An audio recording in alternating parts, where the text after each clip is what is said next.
नमस्कार दोस्तों, हमारे विशेष नवरात्रि सीरीज में आपका स्वागत है। आज नवरात्रि का छठा दिन है जो माँ कात्यायनी को समर्पित है। माँ कात्यायनी शक्ति और साहस की देवी मानी जाती हैं जो हमें हर बुराई से बचाती हैं।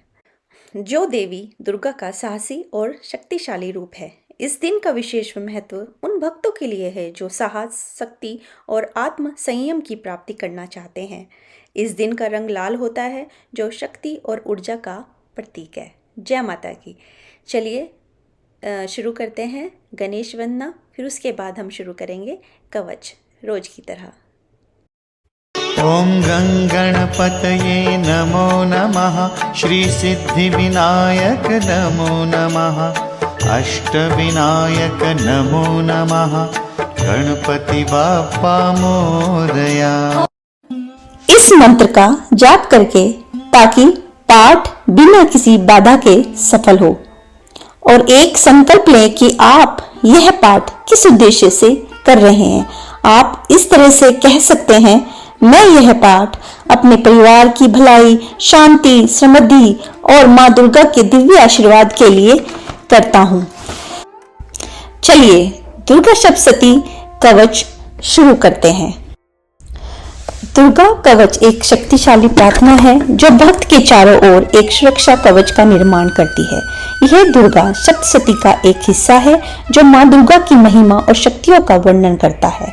कवच का अर्थ है रक्षा कवच, और इस प्रार्थना को करने से भक्त को नकारात्मक ऊर्जाओं, भय और खतरों से सुरक्षा मिलती है, जैसे कि सभी दिशाओं से सुरक्षा, माँ दुर्गा के विभिन्न रूपों का आह्वान, शारीरिक, मानसिक और आध्यात्मिक सुरक्षा, और शत्रुओं और नकारात्मक ऊर्जाओं से सुरक्षा, और बल और साहस की प्रार्थना। चलिए शुरू करते हैं माँ दुर्गा सप्तशती कवच।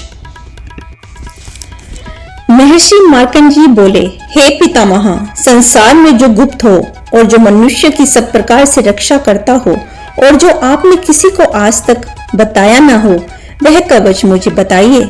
श्री ब्रह्मा जी कहने लगे, अत्यंत गुप्त व सब प्राणियों की भलाई करने वाला कवच मुझसे सुनो।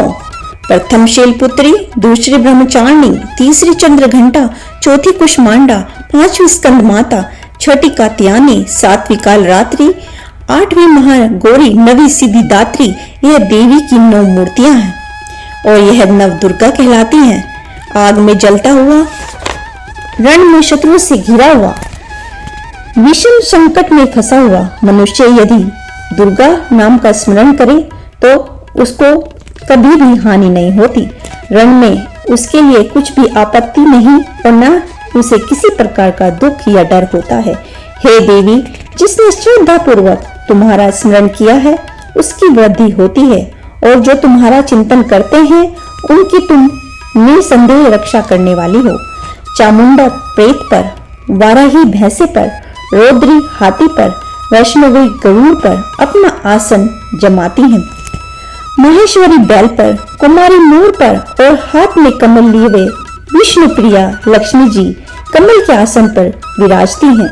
बैल पर बैठी हुई ईश्वरी देवी ने श्वेत रूप धारण कर रखा है और सब प्रकार के आभूषणों से विभूषित ब्राह्मणी देवी हंस पर बैठती हैं। और इस प्रकार यह सब देवियां सब प्रकार के योगों से युक्त और अनेक प्रकार के रत्न धारण किए हुए हैं। भक्तों की रक्षा के लिए संपूर्ण देवियां रथ में बैठी तथा क्रोध में भरी हुई दिखाई देती हैं, तथा चक्र, गदा, शक्ति, हल, मूषल, खेटक और तोमर, परशु तथा पाश, भाला, त्रिशूल एवं उत्तम शारंग आदि शस्त्रों को दैत्यों के नाश करने के लिए, भक्तों की रक्षा करने के लिए और देवताओं के कल्याण के लिए धारण की हुई है।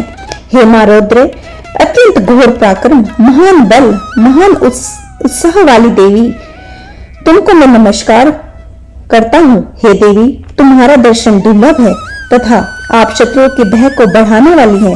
हे जगदम्बिके, मेरी रक्षा करो। पूर्व दिशा में इंद्री मेरी रक्षा करें। अग्निकोण में अग्नि शक्ति, दक्षिण में वाराही देवी, नेत्रकोण में खंडक धारिणी देवी मेरी रक्षा करें। वारणी, पश्चिम दिशा में वायु कोण में मर्गवाहिनी, उत्तर में कुमारी और ईशान में शूलधारिणी देवी मेरी रक्षा करें। ब्राह्मणी ऊपर की ओर से मेरी रक्षा करें।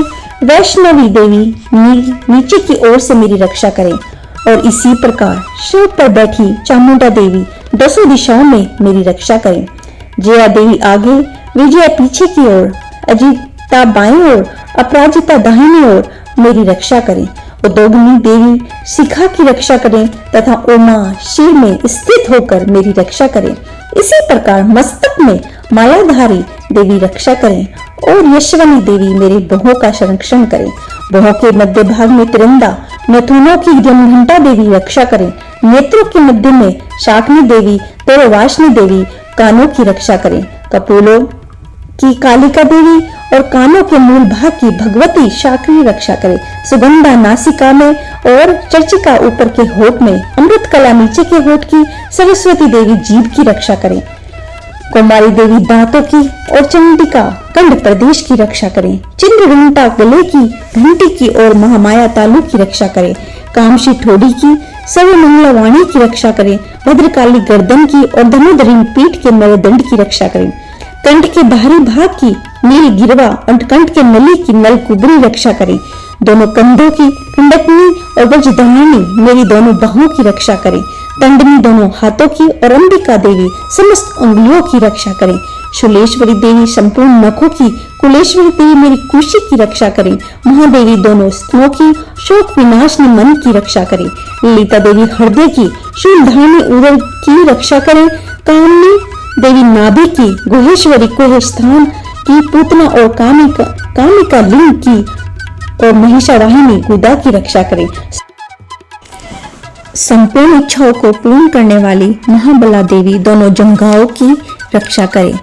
विंध्यवासिनी दोनों घुटनों की और तेजस्वी देवी दोनों पांव के पृष्ठभाग की, श्रीधरी पांव की उंगलियों की, स्थलवासिनी तलवों की, दृष्टा कारणनी देवी नखों की, केशों की, बागेश्वरी वाणी की रक्षा करें। छिद्रों की, कोबेरी और तवचा की बागेश्वरी देवी रक्षा करें। पार्वती देवी रक्त, मजा, वसा, मांस, हड्डी की रक्षा करें। कालरात्रि आंतों की रक्षा करें। मुकेटेश्वरी पित्त की, पद्मावती कमलकोश की, चूड़ामणि कप की रक्षा करें। ज्वालामुखी नसों के जल की रक्षा करें। अभिदा देवी शरीर के सब जोड़ों की रक्षा करें। ब्रह्मणी मेरे वीर्य की, क्षेत्रश्री छाया की और धर्म धारणी मेरे अहंकार, मन तथा बुद्धि की रक्षा करें। प्राण, अपमान, सम्मान, उदान और व्यान रजस्ता देवी रक्षा करें। कल्याण सौम्य मेरे प्राण की रक्षा करें। रस, रूप, गंध, शब्द और स्पर्श इन विषयों का अनुभव करते समय योगिनी देवी मेरी रक्षा करें तथा मेरे सत्वगुण, रजोगुण, तमोगुण की रक्षा नारायणी देवी करें। आयु की रक्षा वाराही देवी करें। वैष्णव धर्म की तथा चक्रिणी देवी मेरी यश, कीर्ति, लक्ष्मी, धन, विद्या की रक्षा करें। इंद्राणी मेरे शरीर की रक्षा करें। हो हे चंडिके, आप मेरे पशुओं की रक्षा करिए। महालक्ष्मी मेरे पुत्रों की रक्षा करें। भैरवी मेरी पत्नी की रक्षा करें। मेरे पद की सुविधा तथा मार्ग की सामग्री देवी मेरी रक्षा करें। राजा के दरबार में महालक्ष्मी तथा सब ओर व्यापक रहने वाली विजय देवी चारों ओर से मेरी रक्षा करें। जो स्थान रक्षा से रहित हो और कवच में रह गया, उसकी पापों का नाश करने वाली जयंती देवी रक्षा करें। अपना शुभ चाहने वाले मनुष्यों को बिना कवच के एक भी पग नहीं जाना चाहिए, क्योंकि कवच रखने वाला मनुष्य जहाँ जहाँ भी जाता है उसे वहाँ उसे अवश्य धन लाभ होता है तथा विजय प्राप्त करता है। वह जिस अभिष्ट वस्तु की इच्छा करता है उसको इस कवच के प्रभाव से अवश्य मिलती है और वह इसी संसार में महा ऐश्वर्य को प्राप्त होता है। कवचधारी मनुष्य निर्भय होता है और वह तीनों लोकों में मान्य होता है। देवी का यह कवच देवताओं के लिए भी कठिन है। जो नित्य प्रति नियम पूर्वक तीनों संध्याओं को श्रद्धा के साथ इसका पठन पाठन करता है, उसे देव शक्ति प्राप्त होती है। वह तीनों लोकों को जीत सकता है तथा काल मृत्यु से रहित होकर 100 वर्षों तक जीवित रहता है। उसकी लूता, चंड रोग, विस्फोटक आदि समस्त व्याधियां समूल नष्ट हो जाती हैं और स्थावर, जखम तथा कृत्रिम विष दूर होकर उनका कोई असर नहीं होता तथा समस्त अभिचारिक प्रयोग और इस तरह के जितने यंत्र, मंत्र, तंत्र इत्यादि होते हैं इस कवच के हृदय में धारण कर लेने से नष्ट हो जाते हैं। इसके अतिरिक्त पृथ्वी पर विचरने वाले भूचर, नभचर, जलचर प्राणी, उपदेश मात्र से सिद्ध होने वाले निर्मल कोटि के देवता जमन के साथ प्रकट होने वाले देवता कुल देवता, कंठमाला आदि टाग्नि शाग्नि अंतरिक्ष में विचरने वाले अत्यंत बलवती भयानक टाग्नि ग्रह भूत यक्ष गंधर्व राक्षस ब्रह्मराक्षक बेताल कुष्मांड और भैरव आदि अनिष्टकारक देवता उस मनुष्य को जिसने कि अपने हृदय में यह धारण किया हुआ है देखते ही भाग जाते हैं। इस कवच के धारण करने से मान और तेज बढ़ता है। जो मनुष्य इस कवच का पाठ करके उसके पश्चात सप्तशती चंडी का पाठ करता है उसका यश जगत में विख्यात होता है। और जब तक वन पर्वत अनादि इस ब्रह्मंडल पर स्थित हैं तब तक यहाँ पुत्र पौत्र आदि संतान परंपरा बनी रहती है। फिर देहांत होने पर ऐसा मनुष्य परम पद को प्राप्त होता है जो देवताओं के लिए भी कठिन है और अंत में सुंदर रूप को धारण करके भगवान शंकर के साथ आनंद करता हुआ परम मोक्ष को प्राप्त होता है। बोलो जय शेरावाली माता, जय माता दी। और 7वां अध्याय, क्योंकि हमारी जो दुर्गा सप्तशती की जो बुक है उसके 13 अध्याय हैं और हमें 9 दिन में 13 अध्याय को पूरा करना है, तो आज हम 2 अध्याय करेंगे, 6ठा अध्याय और 7वां अध्याय। चलिए शुरू करते हैं पहले 6ठा अध्याय। जय माता दी। 6ठा अध्याय। महर्षि मेधा ने कहा, देवी की बात सुनकर दूत क्रोध में भरा हुआ वहां से सुरेंद्र के पास पहुंचा और सारा वृतांत उसे कह सुनाया। दूत की बात सुनकर असुरेंद्र के क्रोध का पारावार न रहा और उसने अपने सेनापति धर्मलोचन से कहा, धर्मलोचन, तुम अपनी सेना सहित शीघ्र वहां जाओ और उस दुष्टा के केशों को पकड़कर उसे घसीटते हुए यहाँ ले आओ। यदि उसकी रक्षा के लिए कोई दूसरा खड़ा हो, चाहे वह देवता यक्ष अथवा गंधर्व ही क्यों ना हो, उसको तुम अवश्य मार डालना। महर्षि मेधा ने कहा। शुंभ के इस प्रकार आज्ञा देने पर धर्मलोचन 60,000 राक्षसों की सेना को साथ लेकर वहां पहुंचा और देवी को देख ललाकार कर कहने लगा, अरे तू अभी शुंभ और निशुंभ के पास चल। यदि तू प्रसन्नतापूर्वक मेरे साथ ना चलेगी तो तेरे केश को पकड़कर घसीटता हुआ तुझे ले जाऊंगा। देवी बोली, असुरेंद्र का भेजा हुआ तेरा जैसा बलवान यदि बलपूर्वक मुझे ले जाएगा तो ऐसी दशा में तुम्हारा कर ही क्या सकती हूँ। महर्षि मेधा ने कहा। ऐसा कहने पर धर्मलोचन उसकी ओर लपका, किंतु देवी ने उसे अपने ओंकार से ही भस्म कर डाला। यह देखकर असुर सेना क्रुद्ध होकर देवी की ओर बढ़ी, परंतु अंबिका ने उन पर भी तीखे बाणों, शक्तियों तथा फरसों की वर्षा आरंभ कर दी। इतने में देवी का वाहन भी अपनी गिरवा के बालों को झटकता हुआ और बड़ा भारी शब्द करता हुआ असुर सेना में कूद पड़ा। उसने कई असुर अपने पंजों से, कई अपने जबड़ों से और कई को धरती पर पटक कर अपने दाढ़ों से घायल करके मार डाला। उसने कई असुरों के अपने नखून से पेट फाड़ डाले और कई असुरों का तो केवल थप्पड़ मारकर सिर से धड़ से अलग कर दिया। कई असुरों की भुजाएं और सिर तोड़ डाले और गर्दन के बालों को हिलाते हुए उसने कई असुरों को पकड़कर उनके पेट फाड़कर उनका रक्त पी डाला। इस प्रकार देवी के उस महाबलवान सिंह ने क्षण भर में असुर सेना को समाप्त कर दिया। शुंभ ने जब यह सुना कि देवी ने धर्मलोचन असुर को मार डाला है और उसके सिंह ने सारी सेना का संहार कर डाला है, तब उसको बड़ा क्रोध आया। उसके मारे क्रोध के होठ भड़कने लगे और उसने चंड तथा मुंड नामक महाअसुरों को आज्ञा दी, हे चंड, हे मुंड, तुम अपने साथ एक बड़ी सेना लेकर वहां जाओ और उस देवी के बाल पकड़कर उसे बांधकर तुरंत यहाँ ले आओ। यदि उसको यहाँ लाने में किसी प्रकार का संदेह हो तो अपनी सेना सहित उससे लड़ते हुए उसको मार डालो, और जब वह दुष्टा और उसका सिंह दोनों मार जाएं तब भी उसको बांध कर यहाँ ले आना। जय माता दी। जय माता दी। 7वां अध्याय अब शुरू करते हैं। महर्षि मेधा ने कहा, दैत्यराज की आज्ञा पाकर चंड और मुंड चतुर्गिनी सेना को साथ लेकर हथियार उठाए हुए देवी से लड़ने के लिए चल दिए। हिमालय पर्वत पर पहुंचकर उन्होंने मुस्कुराती हुई देवी जो सिंह पर बैठी हुई थी, जब असुर उनको पकड़ने के लिए तलवार लेकर उनकी ओर बढ़े, जब अंबिका को उन पर बड़ा क्रोध आया और मारे क्रोध के उनका मुख काला पड़ गया, उनकी भ्रकुटियाँ चढ़ गई और उनके ललाट में से अत्यंत भयंकर तथा अत्यंत विस्तृत मुख वाली लाल आंखों वाली काली प्रकट हुई, जो कि अपने हाथों से तलवार और पाश लिए हुए थी। वह विचित्र खड़ धारण किए हुए थी तथा चीते के चर्म की साड़ी एवं नरमुंडों की माला पहन रखी थी। उसका मांस सूखा हुआ था और शरीर केवल हड्डियों का ढांचा था, और जो भयंकर शब्द से दिशाओं को पूर्ण कर रही थी, वह असुर सेना पर टूट पड़ी और दैत्यों को भक्षण करने लगी। वह पार्श्व रक्षकों, अंकुशधारी महावतों, हाथियों पर सवार योद्धाओं और घंटा सहित हाथियों को एक हाथ से पकड़ कर अपने मुख में डाल रही थी, और इसी प्रकार वह घोड़ों, रथों, सारथियों व रथों में बैठे हुए सैनिकों को मुंह में डालकर भयानक रूप से चबा रही थी।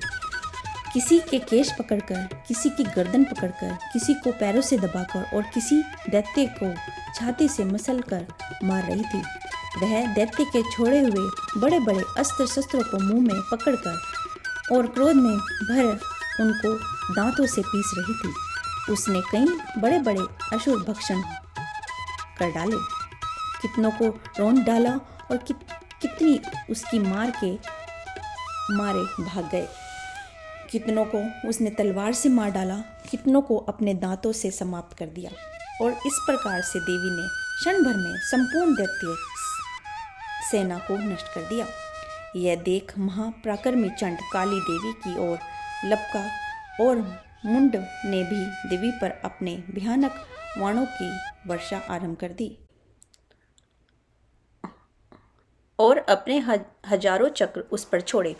उस समय वह चमकते हुए बाण व चक्र देवी के मुख में प्रविष्ट हुए इस प्रकार दिख रहे थे जैसे मानो बहुत से सूर्य मेघों की घटा में प्रविष्ट हो रहे हों।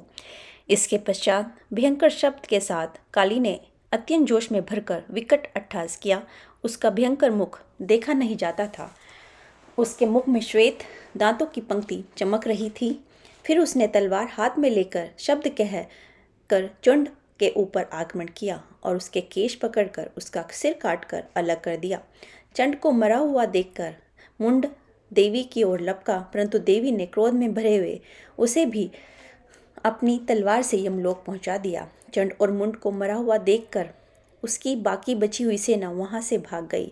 इसके पश्चात काली चंड और मुंड के कटे हुए सिरों को लेकर चंडिका के पास गई और प्रचंड अट्टहास के साथ कहने लगी, हे देवी, चंड और मुंड दो महादैत्यों को मारकर तुम्हारी भेंट कर दिया है। अब शुंभ और निशुंभ को तुमको स्वयं वध करना है। महर्षि मेधा ने कहा। वहां लाए हुए चंड और मुंड के सिरों को देखकर कल्याणमयी चंडी ने काली से मधुर वाणी में कहा, हे देवी, तुम चूंकि चंड और मुंड को मेरे पास लेकर आई हो, अतः संसार में चामुंडा के नाम से तुम्हारी ख्याति होगी। जय माता दी।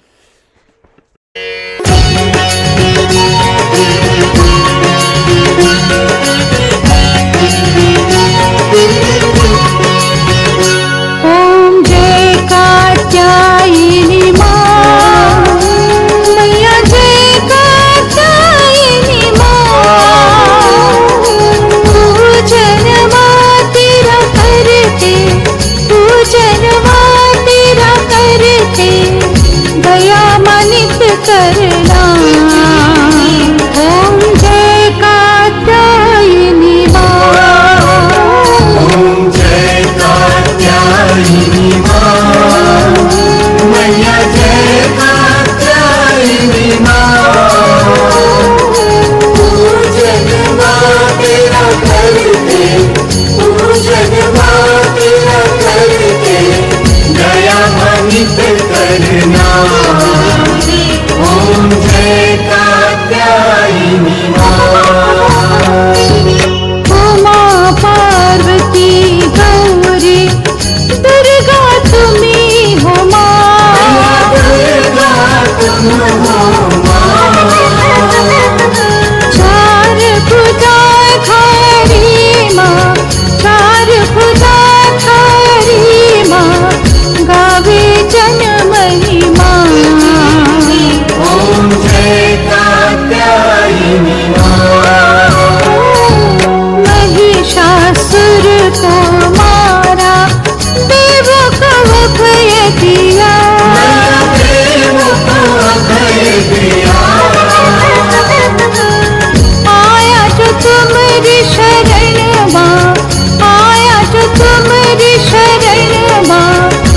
कष्टों से मुक्त हुआ।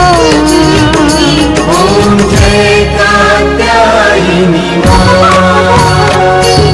शेर सवारी तुम्हारी कमल खड़ग सोहे। पुष्प खड़ग सोहे। अभय दान माँ देती, अभय दान माँ देती, छवि अति मन मोहे। ओम जय कात्यायनी माँ। ब्रह्म स्वरूपा माता दोषों से मुक्त करो। दोषों से मुक्त करो। दुर्गुण हरि रो माता, दुर्गुण हरि रो माता, भक्तों पे कृपा करो। ओम जय कात्यायनी माँ। छठवें नवरात्रि में पूजे जन्माता। पूजे जन्माता। गोधुरी बेला है पावन, गोधुरी बेला है पावन, वेद सुख पाता। ओम जय कात्यायनी माँ। हम ज्ञानी मैया ज्ञान प्रदान करो। ज्ञान प्रदान करो। कब से तुम्हें पुकारे, कब से तुम्हें पुकारे, माता दर्शन दो। ओम जय कात्यायनी माँ। सर्वदेव तुम्हें खाते नमन करे सृष्टि। नमन करे सृष्टि। हम भी करे गुणगान, हम भी करे गुणगान, कर दो माँ सुख वृष्टि। ओम जय कात्यायनी माँ। कात्यायनी मैया की आरती नित गाओ। आरती नित गाओ। हरेगी माँ भंडारे, हरेगी माँ भंडारे, चरणों में नित आओ। ओम जय कात्यायनी माँ। ओम जय कात्यायनी माँ। मैया जय कात्यायनी माँ। पूजन माँ तेरा करके, पूजन माँ तेरा करके, दया अमित करना। ओम जय कात्यायनी माँ। ॐ द्यौ शान्तिरन्तरिक्षग्नं शान्ति पृथिवी शान्तिरापः शान्तिरोषधयः शान्तिः वनस्पतयः शान्तिर्विश्वे देवाः शान्तिर्ब्रह्म शान्तिः सर्वगं शान्ति शान्तिरेव शान्तिः सा मा शान्तिरेधि ॐ शान्ति शान्ति शान्ति। अब शांति पाठ के बाद हम करते हैं क्षमा याचना।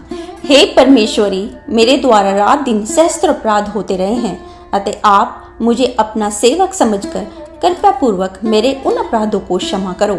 न तो मैं आह्वान करना जानती हूँ, न विसर्जन करना जानती हूँ और न पूजा करना जानती हूँ। हे परमेश्वरी, मुझे क्षमा करो। हे सुरेश्वरी, मैंने जो मंत्रहीन, क्रियाहीन और भक्तिहीन पूजन किया है वह सब आपकी दया से पूर्ण हो। सैकड़ों अपराध करके भी भक्त आपकी शरण में आकर केवल जगदम्ब कहकर ही मोक्ष को प्राप्त करते हैं, जिसे ब्रह्मादि देवगण भी पाने में असमर्थ होते हैं। हे जगदम्बिके, मैं अपराधी हूँ किंतु आपकी शरण में आई हूँ, अतः इस समय मैं दया का पात्र हूँ। तुम जैसा चाहो वैसा करो। अज्ञानवश या बुद्धि भ्रम होने के कारण भूल से कुछ भी मैंने कम या अधिक कर दिया हो, हे देवी, हे परमेश्वरी, सब अपराध क्षमा करो और प्रसन्न हो जाओ। हे जगद माता, हे कामेश्वरी, हे सच्चिदानंद स्वरूपिणी परमेश्वरी, आप प्रेम पूर्वक मेरी यह पूजा स्वीकार करो और मुझ पर प्रसन्न हो। आप गुप्त से गुप्त की रक्षा करने वाली हो। आप मेरे किए हुए इस जप को ग्रहण करके मेरे सभी अपराधों को क्षमा करो।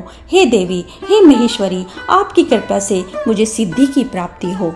जय माता दी।